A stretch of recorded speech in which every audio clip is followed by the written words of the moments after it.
नमस्कार दोस्तों, Buddhist things by channel में आपका स्वागत है। आज मैं आपको सुनाने जा रहा हूँ एक ऐसी कथा जो जीवन और मृत्यु के गहरे रहस्य को सरलता से समझाती है। यह कहानी भगवान गौतम बुद्ध के जीवन से जुड़ी है, जो हमें सिखाते हैं कि मृत्यु कोई अंत नहीं बल्कि सत्य है जिसे हमें समझना चाहिए। तो चलिए कथा शुरू करते हैं।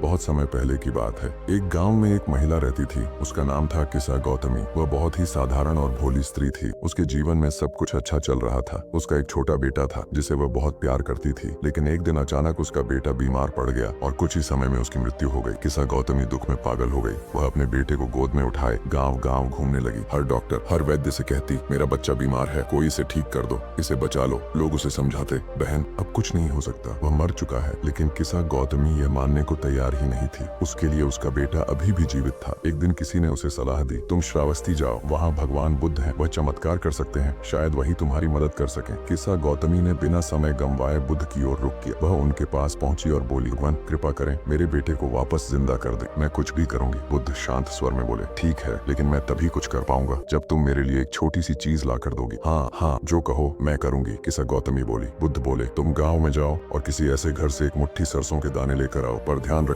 उस घर में कभी किसी की मृत्यु न हुई हो। किस्सा गौतमी को यह काम आसान लगा। वह तुरंत गांव की ओर दौड़ गई। भावनात्मक मोड़, वह पहले एक घर गई। क्या आप मुझे सरसों के दाने देंगे? बस एक बात है, आपके घर में कभी कोई मरा नहीं होना चाहिए। वहाँ के लोग बोले, सरसों तो दे देंगे, लेकिन हमारे दादाजी की मृत्यु पिछले साल ही हुई थी। वह दूसरे घर गई, वहाँ माँ की मृत्यु, तीसरे घर में भाई की मृत्यु, चौथे घर में बेटी की मृत्यु। दिन भर वह ऐसे ही घर घर घूमती रही, लेकिन उसे एक भी ऐसा घर नहीं मिला जहाँ किसी की मृत्यु न हुई हो। अब धीरे धीरे उसे समझ आने लगा, यह तो हर घर की सच्चाई है, मृत्यु सबके जीवन में आती है। शाम होते होते किसा गौतमी थक गई। वह एक पेड़ के नीचे बैठ गई और गहरी सांस ली। पहली बार उसने अपने बेटे के मृत शरीर को देखा और कहा, तू जा बेटा, अब मैं समझ गई हूँ, मृत्यु का आना भी जीवन का ही हिस्सा है। अगले दिन वह बुद्ध के पास वापस आई। अब उसकी आंखों में आंसू नहीं थे, बस शांति थी। बुद्ध मुस्कुराए। उन्होंने कहा, जब तुम सत्य को जान जाती हो तो दुहक नहीं रहता। मृत्यु कोई शाप नहीं, वह जीवन का नियम है। किसा गौतमी ने सिर झुकाकर कहा, भगवान अब मैं समझ गई, कृपया मुझे अपना शिष्य बना लीजिए। दोस्तों, ये कहानी हमें सिखाती है कि मृत्यु से भागा नहीं जा सकता, लेकिन उसे समझा जा सकता है। जब हम मृत्यु को स्वीकार करते हैं तभी हम जीवन को पूरी तरह जी पाते हैं। अगर आपको ये कहानी पसंद आई तो कृपया लाइक करें, शेयर करें और चैनल को सब्सक्राइब करें। ध्यान रखें,